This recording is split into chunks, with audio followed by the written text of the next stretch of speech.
Reka twongere tubasuhuze aho muherere mu bice bigiye bitandukanye bigize isi dutuyeho. Ngendi Claude, ini nkuru mpamo official, tugarukanye andi makuru masha ari kuvugwa ku mirongo y'urugamba. Ariko mbere ko tuyinjiramo, reka manze mbisegure, nari maze nk'iminsi 2 ntari kuboneka, ntari kubagezaho amakuru, ariko ntago ari nge byaturutseho. Nagize akabazo, umutwe wararwaye rwose, numva ntago bimeze neza, binsaba kuruhukaho gato, ndetse na muganga ngira inama yo kuruhukaho gato. Nari ndwaye umutwe rero, niyo mpamvu, ariko nagarutse kuri wa gatandatu rero nkaba mbazaniye andi makuru masha. Tujye kurebera hamwe ibiri kuvugwa hariya muri Plaine de Ruzizi. Amakuru ari kwerekana yuko abarwanyi ba M23 babamaje kujya ku myiteguro yo ku rwego rwo hejuru muri Plaine de Ruzizi. Ese abarwanyi ba M23 ku myiteguro ikomeye baba bafitiye gahunda ku rundi ruhande? Amakuru ari kwerekana igisirikare cya Kongo, ingabo z'u Burundi nabo bari kurundwa cyane muri biriya bice hafi y'ibirindiro bya M23. Ubona ko hari ikigiye kuba muri Plaine de Ruzizi. FARDC, abarundi wazalendo FDLR bashobora kuza kongera guhomba ibice, ndetse batanareba neza na wa mujyi wa Uvira bakaba bakongera kuhomba. Bihagaze gute rero iyi myiteguro? M23 iri kubikora ute? Abarundi FARDC wazalendo FDLR bo bahagaze gute kugeza ubu? Iyi kesi yo muri Plaine de Ruzizi rwose turaje tuyigarukeho mukanya. Turaza kunyarukira Iminembwe muri biriya bice bya za Fizi, turacyari muri Kivu y'Amajyepfo, turanyarukira Iminembwe turebe uko byifashe. Ingabo z'abarundi FARDC wazalendo kugeza ubu bihagaze gute muri biriya bice bya za Minembwe? M23 twirwaneho bahagaze gute kugeza ubu? Na yahe makuru ari kuvugwa muri biriya bice bya za Minembwe arebana n'imirwano? Aya nayo ndaje nyakugezeho. Ku rundi ruhande muri Kivu y'Amajyaruguru, abarwanyi ba M23 ho ntago bari guhagarara, kuko umunsi ku munsi bari kugenda bafata iduce, birukanka rwose wazalendo FARDC FDLR bahunga birukanka kibuno mpa maguru. Kugeza ubu operasiyo zikomeye n'ubu zirakomeje. Kuri uyu wa gatandatu intare za Sarambwe zikomeje kugaba ibitero bikomeye ku birindiro bitandukanye bya FARDC wazalendo na FDLR. Ubona ko rwose wazalendo FDLR FARDC muri Masisi ibyabo bisa nkaho biri gushirwa ku musozo, cyangwa se M23 ubona ko yabafatiye ingamba zikomeye cyane. Turarebera hamwe rero uduce M23 heruka gufata, cyangwa se yamajije kwisubiza muri territoire ya Masisi. Kuri uyu wa gatandatu amakuru ari kwerekana iki muri iyi mirwano ikomeje iri kubera hehe, n'izindi ntambara za politike na diplomasi? Turaza kugaruka ku yandi makuru mashya ari kuvugwa kuri Lieutenant Colonel Wiringoma witabye Imana, ngira ngo nabagejejeho. Ariko turagaruka ku yandi make akomeje kugenda avugwa n'ibinadushobokera. Tujye mu ntambara za Amerika na Iran. Ubona ko intambara yatangiye hagati ya Amerika na Iran. Ibi nabyo ndaza kubibagezaho mu magambo magufi yaturebera hamwe iby'ingenzi. Ariko turahera kwanza muri Republika Demokarasi ya Kongo, twihuta cyane ku mirongo y'urugamba. Mbere ko twihuta rero ndagusaba gukora subscribe tureko twagera ku bihumbi 20, ukore like kuko bituma Google idukorera recommendation ya makuru yacu akagera ku bantu benshi bashoboka. Ukoreshe ya bino biganiro bisangiza abandi, niyo nkunga ikomeye tugusabye nk'umukunzi w'inkuru mpamo official. Twese tugenda rero duhera ku mirongo y'urugamba. Reka tubanze duhere hano kuri Plaine de Ruzizi mbere ko tujya kuri operasiyo zikomeye cyane M23 ikomeje gukorera muri territoire ya Masisi muri Kivu y'Amajyaruguru. Ariko reka tubanze turebere hamwe muri Plaine de Ruzizi byifashe gute. Ubona ko hagiye kongera kubura imirwano ikomeye, ndetse byanaba ngombwa M23 ikabishobora kongera gufata ibice, ariko biturutse ku ikosa rikomeye igisirikare cya Kongo, abarundi FDL na wazalendo bashobora kuba bashaka gukora. Bihagaze gute rero? Amakuru ari kwerekana ko ngo abarwanyi ba M23 bongereye imbaraga muri Plaine de Ruzizi, ndetse nabonye ingabo za FARDC wazalendo muri biriya bice bari kuvuga ko bakiriye amakuru yuko abarwanyi benshi ba M23 n'intwaro baraye rwose boherejwe mu bice bitandukanye byo muri Plaine de Ruzizi ari benshi cyane, ndetse n'intwaro nyinshi cyane. Ibingibi rero bikavugwa na wazalendo na FARDC ati twamenya makuru yuko M23 yongereye ingabo n'ibikoresho muri Plaine de Ruzizi. Ku rundi ruhande kandi amakuru ari kwerekana ko abarwanyi ba M23 muri Plaine de Ruzizi bamashije kuba standby. Ubona ko basa nkaho biteguye urugamba. Ariko twajya kuri side y'abarundi FARDC wazalendo ryakosa na kubwiye bashobora gukora, bigatuma M23 bafatana ibindi bice, ndetse banareba nabi n'umujyi wa Uvira bakaba bawutakaza. Kuko amakuru ari kwerekana ko hari inama yabaye y'abayobozi ba M23, abakamanda bakuru ba M23. Iyi nama hafatirwamo ingamba zikomeye, kandi iyi nama yabaye nyuma y'urupfu rwa Lieutenant Colonel Wiringoma. Ni inama rero ikomeye, ubona ko hari icyo M23 iri gutegura mu rwego rwo kwihorera, dore ko FARDC abarundi wazalendo FDL n'abandi babafasha bo bamajije kwerekana ko iby'agahenge batabirimo, ndetse banarenzaho banica Lieutenant Colonel Wiringoma. Iyi nama rero M23 yifatiyemo ingamba zikomeye cyane, harimo no kwihorera ndetse ikaba yakongera gutangiza ibindi bitero simusiga ku ngabo z'abarundi FARDC Wazalendo ibafatana ibice. Ako karagaciyeho ariko gagenda gahura n'aya makuru ndi kugenda nkubwira. Ku rundi ruhande rero abarundi na FARDC nabo bakomeje kongera ingabo hariya muri biriya bice byo muri Sud Kivu cyane cyane babegereza cyangwa se izingabo n'intwaro bazegereza ibirindiro bya M23 muri twa duce yafungiyemo two muri Plaine de Ruzizi, navuga nka za Sange n'ahandi hagiye atandukanye. Ubona ko abarundi FARDC FDLR Wazalendo nabo bari gutegura ibitero bikomeye kuri M23 mu bice ifite muri Plaine de Ruzizi kugira ngo bareko bakwisubiza ibyo bice ngo kugera na za Kamanyola na Bukavu. Ubu rero bari kohereza ingabo nyinshi cyane n'intwaro, ndetse izi ngabo n'intwaro bagenda basatira ibirindiro bya M23. Urumva rero ni imyiteguro ku ruhande rw'abarundi FARDC Wazalendo na za FDLR, ariko amakuru akavuga ko M23 abarwanyi babe bamajije kuba standby muri Plaine de Ruzizi, ndetse banabonye undi musada nk'uko mbikubwiye. FARDC na Wazalendo bari kuvuga ko babonye amakuru yuko rwose M23 yongera ingabo nyinshi cyane muri biriya bice. Hano rero biri kugaragara ko muri Plaine de Ruzizi hashobora kuba hagiye kuba akantu gakomeye cyane. Ubona ko M23 yongera ingabo n'intwaro ndetse abasirikare bayo bakaba bamaje kuba standby, ariko ku rundi ruhande abarundi FARDC FDLR Wazalendo nabo bakaba bakomeje gusatira ibirindiro by'aba barwanyi. Hari amakuru avuga ko rero M23 nk'uko nari nabibabwiye yamaje kubona ko iby'agahenge Kinshasa itabirimo, abarundi batabirimo, FDLR FARDC batabirimo, ndetse M23 yamaje kubona ko aba bahuza barimo Leta Zunze za Amerika, Qatar n'ibindi bihugu ntacyo bari kuvuga ku kuba Kinshasa iri kwangiza gahenge, ndetse hakaza kuba ntacyo bari no kuvuga ku bitero uyu mutwe uri kugabwaho bikica n'abakamanda bayo barimo Lieutenant Colonel Uringoma. M23 rero ikaba yamaje gufata umwanzuro wo kurwana. Urumva rero aba barwanyi biri kugenda bigaragara no kwiriya axe yuko hari akantu gashobora kuza kuba rwose mu minsi mikeya iri imbere. Reka tugategereze. Niko bihagaze muri Plaine de Ruzizi, ubona ko hari ikintu kiri gutegurwa ku mpande zombi, ariko amakuru akerekana ko FARDC n'abarundi nibakora ikosa bashobora kongera gutakaza umujyi wa Uvira. Tutarajya muri Kivu y'Amajyepfo, reka tubanze tunyarukire gati Minembwe naho nabonye FARDC iri kuvuga yuko ngo M23 yahongereye ingabo n'ibikoresho, ndetse bakavuga ko ngo hari indege ngo yaguye Minembwe izanye ibyo bikoresho, izanye nabo basirikare. Niko aba FARDC bari kuvuga kuri za social media, bari kubyandika ati rwose twamenye ko M23 yongereye ingabo hariya muri biriya bice bya za Minembwe kandi ifite ikigambiriye muri biriya bice. Ubona yuko hari ikintu kiri gutegurwa cy'urugamba rukomeye cyane kuri access itandukanye. M23 natwe irwana ubona ko bavuye nabo mu byo kuvuga ngo bazajya bahora bubahiriza gahenge. FARDC abarundi Wazalendo FDLR batabyubahiriza izo ramforo. Rero hari icyo zivuga tukiri mwibi bice rero gatoya hani Minembwe. Hari amakuru ari kwerekana ko Minembwe hamaze iminsi hatari imirwano ikomeye, nta mirwano imaze iminsi iri kubera Minembwe, ariko amakuru ari kuvuga ko ahitwa Rugezi ku munsi w'ejo humvikanye urufaya rw'amasasu menshi cyane, ndetse amakuru akavuga ko n'uyu munsi hari kugenda humvikana amasasu Rugezi n'utundi duce ngo hirya gato za Mukoko za Nyaruhinga naho hari kumvikana amasasu, ariko ntago ari imirwano ikomeye. Twavuga ko usibye ayo masasu amaze iminsi yumvikana Rugezi kuva ku munsi w'ejo n'uyu munsi, ariko noneho ibitero bikomeye abarundi FARDC abatanzania Wazalendo FDLR bari bamaze iminsi bagaba basa nkaho batuje gatoya kuko barakubiswe ku rwego rwo hejuru, ariko amakuru ari kuvuga ko bakomeje nabo gutegura ibindi bitero, dore ko ingabo z'u Burundi FARDC nazo zikomeje kwiyongera muri biriya bice bya za Bibogobogo, izindi zikamanuka point zero no mu nkengero z'uduce dukikije Minembwe. Ubona ko nubwo bari bamaze iminsi bagaba ibitero, ariko muri iyi minsi bakaba baratuje kuko byarabananiye gufata biriya bice bya za Minembwe, dore ko bari bihaye iminsi igera kuri 15 yuko bazaba bafashe biriya bice, ariko bikomeje kugenda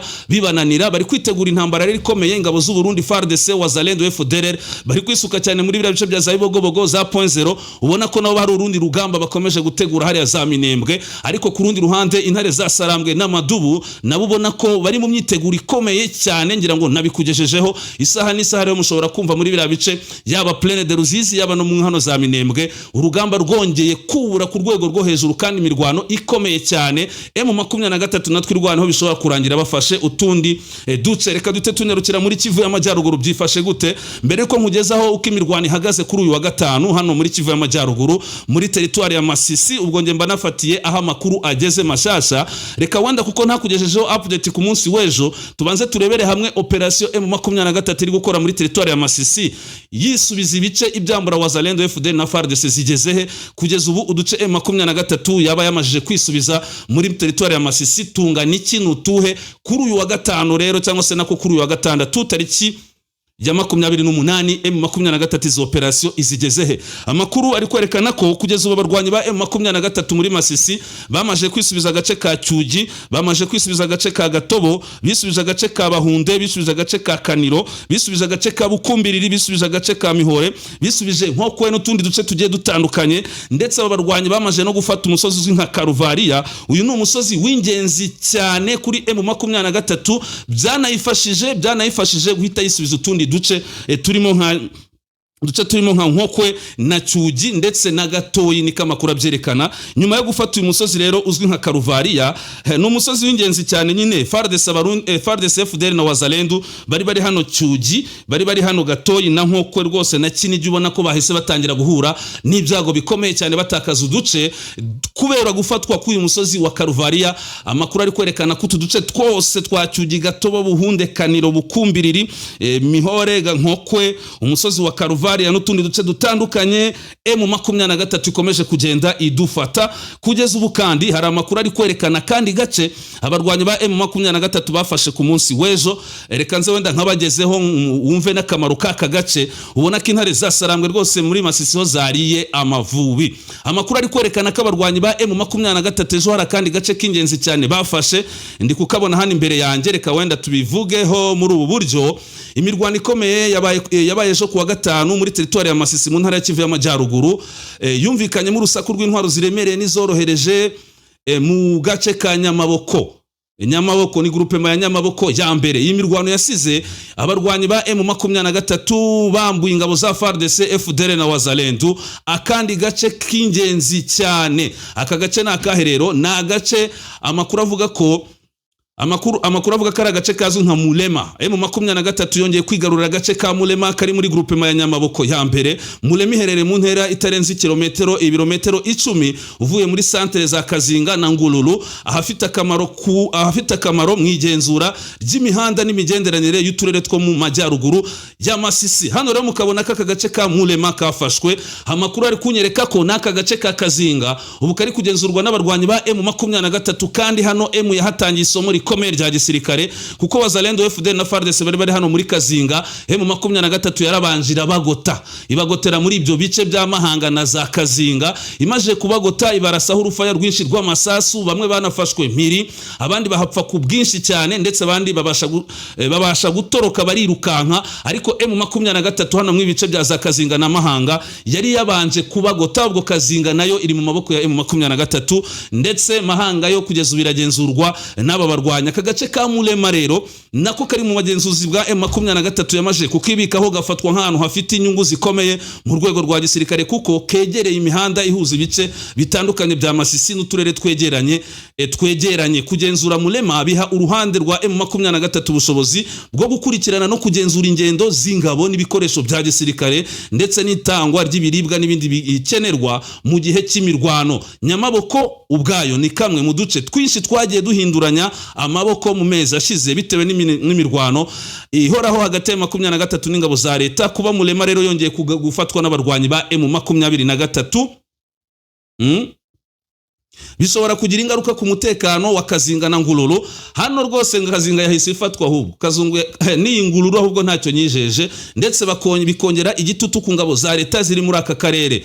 Hano rero ukabona ko muri territoire ya Masisi M23 ikomeje kugenda itanga isomo rikomeye rya gisirikare. Nakubwiye uduce yafashe twose turimo za Kazinga n'utundi dutandukanye, ariko amakuru ari kwerekana ko no muri iki gitondo M23 ikomeje kugaba ibindi bitero. Ariko hano ndikubona utundi duce twafashwe. Agace ka Ruki karafashwe M23 yarakisubije. Agace ka Gasenyi kamaje gufatwa n'abarwanyi ba M23. Agace ka Gatobotobo kamaje gufatwa n'abarwanyi ba M23. Utunatwo n'utundi duce ubona ko M23 muri Masisi iri ku muvuduko wo ku rwego rwo hejuru. FARDC Wazalendo FDL biruka kibuno mpamaguru bakomeza kugenda batakaza utundi duce, niko amakuru akomeje kugenda byerekana. Ariko andi makuru ari kuvuga ko kuri wa gatanu M23 itahagarikiye aho, kuko ikomeje kwirukana no cyangwa se ikomeje kugaba ibitero kuri Wazalendo FARDC na FDL. Icyo M23 bonigamije hano rero nuko ishaka kubirukana mu duce twose baheruka kuzamo muri territoire ya Masisi. Ngira ngo natukubwiye kandi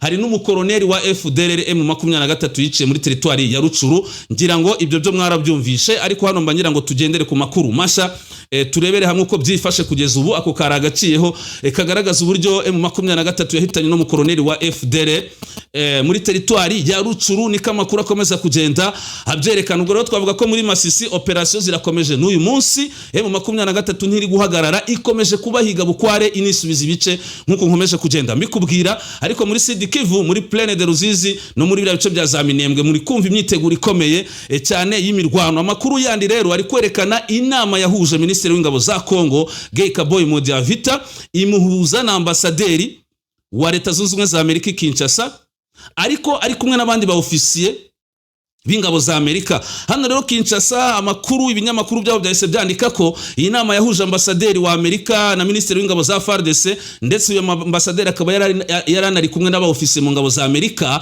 ngo ni muri ya gahunda Kinshasa ifitanye na Amerika, ngo Amerika ishaka gufasha Kinshasa kurwanya M23, kuko nabonye hari n'uburyo ngo bumvikanye uburyo bazajya bahererekanya amakuru y'ubutasi. Aba ofisiye mu ngabo za Amerika rero bagaragaye bari kumwe na ambasaderi wa Amerika Kinshasa, bari kuganira na Minisitiri w'Ingabo za Kongo. Bikavugwa ko bari gupanga ubufatanye bwa Amerika ndetse n'igisirikare cya Kongo. Cyokoze kugeza ubu nje nta makuru ari kunyereka ko ari izi ngabo za Amerika zigiye gufasha FARDC kurwanya M23, usibye ubufatanye mu bya gisirikare busanzwe bwo gutoza FARDC cyangwa se n'ibindi Amerika yemereye kuzagifasha FARDC kubaha intwaro no kubatoza. Ariko twabonye ko bino bintu bijya bizamo kata nyinshi, nabyo birashoboka. Reka dutegereze tubanze turebe, dore ko amakuru ari nakwerekana ko na za ngabo z'Ubufaransa zageze Kisangani zatangiye gukorana na FARDC, ariko ni ukubaha imyitozo ya gisirikare gusa. Nta ngabo z'Abafaransa kugeza ubu ziri kugaragara zifasha FARDC mu bigendanye n'imirwano, kereka niba bari kubikora mu ibanga, ariko nabyo ubwo twazabimenya aya makuru tukayabagezaho. Amakuru yandi rero ari kwerekana iki kugeza ubu ngubu? Amakuru yandi ari kwerekana iki? Amakuru yandi ari kwerekana iki? Hano ndi kubona ibintu bitoroshe muri Masisi mu 23 iri kugaba ibitero bikomeye cyane. Reka dute tubanze tunyarukire gato kuri izi ntambara ziri kuvugwa hagati ya Irani n'Abanyamerika. Ubona ko Abanyamerika noneho bya bindi bari bamaze igihe bavuga ko bazatera Irani batangiye kubishyira mu bikorwa, ariko amakuru hano ari kunyereka ko na Irani yatangiye gusubizanya ubukana bukomeye cyane, irasa muri Isiraheli ku rwego rwo hejuru. Reka tubanze turebere hamwe uko aya makuru abivuga. Hano rwose ndi kubona iyi nkuru yanditswe n'ikinyamakuru BBC, yo iratanga umucyo hano kuri ibi bitero by'Abanyamerika cyangwa se kuri intambara yatangiye hagati ya Irani na Amerika na Isiraheli. Amerika na Isiraheli bagabye igitero kuri Irani mu gihe President Donald Trump avuga ko ibikorwa operation binini by'imirwano birimo kuba. Bibaye nyuma yuko Minisitiri w'Ingabo wa Isiraheli Katz avuze ko igihugu cye cyagabye igitero cyo kuburizamo kuri Irani, mu gihe ingabo za Isiraheli zivuga ko mu kwihimura Irani yarashe ibisasu bya misile ku butaka bwa Isiraheli. Urumva ko baraye barashe muri Irani, ndetse amakuru ari kuvuga ko ibi bitero bya Isiraheli na Amerika byahitanye bamwe mu bayobozi b'ingabo za Irani, ndetse bimwe bigabwa ku ngoro cyangwa se ku nzu y'umuyobozi w'ikirenga wa Irani n'ahandi hagiye hatandukanye. Ubona ko byabahitanye, ariko reka dukomeze n'aya makuru. Bibaye nyuma yuko Minisitiri w'Ingabo nibyo mu gihe ingabo za Isiraheli zavuze ko kwihimura Irani yaso nayo irasa misile ku butaka bwa Isiraheli. Minisitiri w'Intebe wa Isiraheli Benjamin Netanyahu yashishikarije abanya-Irani bo mu moko yose kwikuraho umutwaro w'igitugu no gushyiraho Irani irangwamo ubwisanzure n'amahoro. President Trump yabwiye abanya-Irani ko isaha y'ubwisanzure iri hafi, yabasaba gufata ubutegetsi bwabo. Amafoto agaragaza umwotsi uzamuka hejuru y'umurwa mukuru Teherani mu gihe ibiturika byumvikanye mu miji 5 itandukanye yo muri icyo gihugu. Imiji 5 yo muri Irani yarashweho mu gitero cya Amerika na Isiraheli. Amakuru avuga ko ibiro by'umutegetsi w'ikirenga wa Irani byarashweho, n'ibiro bya Perezida Iterani nabyo byarashweho. Mu kwihorera Irani yarashe ibisasu muri Katari, mu gihugu cya Bahrain, muri Kuwait no muri Emirate Zunze Ubumwe z'Abarabu, kubera ko Amerika ikoresha ibikirere cy'ibi bihugu. Ubwo Irani nayo yatangiye kurasa kuri ibi bihugu bya Bahrain, Kuwait, Emirate Zunze Ubumwe z'Abarabu.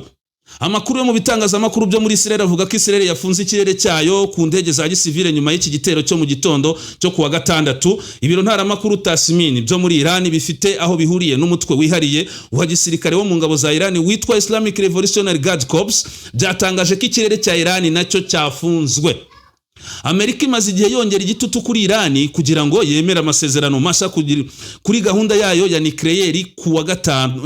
Kuwa gatanu Trump yavuze ko atishimiye aho Iran ihagaze mu biganiro kuri nucleaire. Ibitangazamakuru byo mu mahanga kenshi byangirwa kujya gutara amakuru muri Iran, ibyo bikagabanya cyane ubushobozi bwabyo bwo kubona amakuru y'ibibera imbere muri icyo gihugu.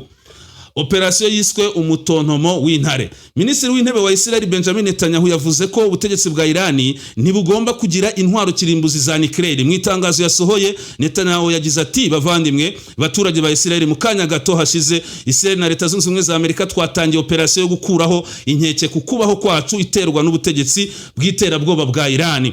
Nshimiye inshuti yacu ikomeye cyane Perezida Donald Trump kubw'ubuyobozi bwe bwanditse amateka mu myaka 47. Ubutegetsi bwa Nyatola bwakomeje gutera hejuru ngo urupfu kuri Isiraheli, urupfu kuri Amerika. Ni byinshi cyane rwose. Ubona ko ibintu bitoroshe rwose hano, ntago byoroshe, ariko Iran nayo yatangiye gusubizanya ubukana. Aya makuru yo nayo nzajya nyakugezaho rwose ninjya mbona y'ingenzi mu gihe iyi ntambara Iran yakomeza. Hano urabona ko iyi nkuru ni ndende cyane, gusa ayo ngayo niyo yaraye ingenzi, ariko hari nandi ari kuvugwa uyu munsi. Nabonye Leta Zunze Ubumwe za Emirati Zunze Ubumwe za Abarabu nazo zafunze ikirere cyazo, Qatar nayo yafunze ikirere cyayo, ariko amakuru ari kwerekana ko nubundi Iran yo idafite gahunda nayo yo guhagarara, irakomeza gusubizanya ubukana ndetse igatangira no kurasa ku birindiro by'Abanyamerika aho biherereye muri aka karere k'Abarabu, igihe Amerika na Israel bakomeza kuyigabaho ibitero. Reka tugaruke gato muri Kongo ku rupfu rwa Lieutenant Colonel Uringoma. Nigeze kukubwira ko hari amakuru mashya ndibuze kukugezaho, ariko aya makuru ari kwerekana iki? Nuko i Burundi abadede bari kwishima, bari mu tubari rwose, bari kunywa za champagne ngo kubera urupfu rwa Lieutenant Colonel Uringoma. Ubona ko abadede bishimye cyane, cyangwa se bishimiye cyane urupfu rwa Lieutenant Colonel Uringoma. Ubu rero rwose bari kunywa amayoga muri Bujumbura, ni nk'umunsi mukuru, bo barishimira urupfu rwa Lieutenant Colonel Uringoma. Nyamara ingabo zabo ziri ku rugamba kugeza ubu nta na santimetero nimwe y'ubutaka zirabasha kwambura M23. Ni M23 yisha abakoloneli benshi, abamajoro b'ingabo z'u Burundi, abasirikare bato ntago wabara kugeza ubu, kandi ifite imfungwa nyinshi z'abasirikare b'u Burundi. Urumva rero ko Abarundi rwose nabo nyuma yo gukubitwa inshuro ingabo zabo zigwa ku rugamba, abakoloneli, abamajoro, abandi bafatwa mpiri, abandi batoroka. Lieutenant Colonel Uringoma yakundaga kubitangaza ndetse akerekana n'ingabo z'u Burundi zafatiwe ku rugamba. Ubu rero abadede barishimye ngo bari mu munsi mukuru kubera urupfu rwa Lieutenant Colonel Uringoma. Nibyo baherereyemo. Ubwo ngubwo reka tureke dukomeze dutegereze turebe niba kwishimira urupfu rwa Lieutenant Colonel Uringoma hari icyo bizafasha ingabo z'u Burundi ziri ku rugamba, kandi nakubwe ko hari n'ibice bashobora kongera gutakaza, niko amakuru akomeza kugenda abyerekana. Reka aya makuru yombe nyasoreje hano. Njye ari Claude, ni Inkuru Mpamo Official, tubibutsa gukora subscribe kugira turebe ko twagera ku 20,000. Mukore like bino biganiro kugira gogo bikorere recommendation bigere ku bantu benshi bashoboka. Mukore share bino biganiro mu bisangize abandi, yo niyo nkunga ikomeye tugusabye. Kandi abantu bakeneye kujya muri groupe, ngira ngo hari link ya groupe nayishize ku rubuga rwa Inkuru Mpamo Official, uraza kuyibona rwose hafi muri description, uraza kuyibona wowe ukandaho ugahita winjira muri groupe. Nari maze iminsi rwose ntari nabikubwiye kuko nari maze iminsi ndwaye umutwe, ariko nzajya mbashiriramo amakuru, amafoto, amavideo y'ibyo ntashobora gushirira hano ku rubuga, muzajya mubibona muri groupe n'andi makuru agiye atandukanye. Mukandeho rero kuri iyo link kubashaka kwinjira muri groupe y'Inkuru Mpamo Official, tujye duhana ibitekerezo byubaka. Twe tuba dushaka ibitekerezo byubaka n'amakuru. Murakoze rero, aya niyo makuru narinje kubagezaho muri aka kanya, ariko anytime ninza kubona ndaza guhita nyabagezaho. Mugire weekend nziza, Uwiteka akomeze kubana namwe kandi abahe imigisha.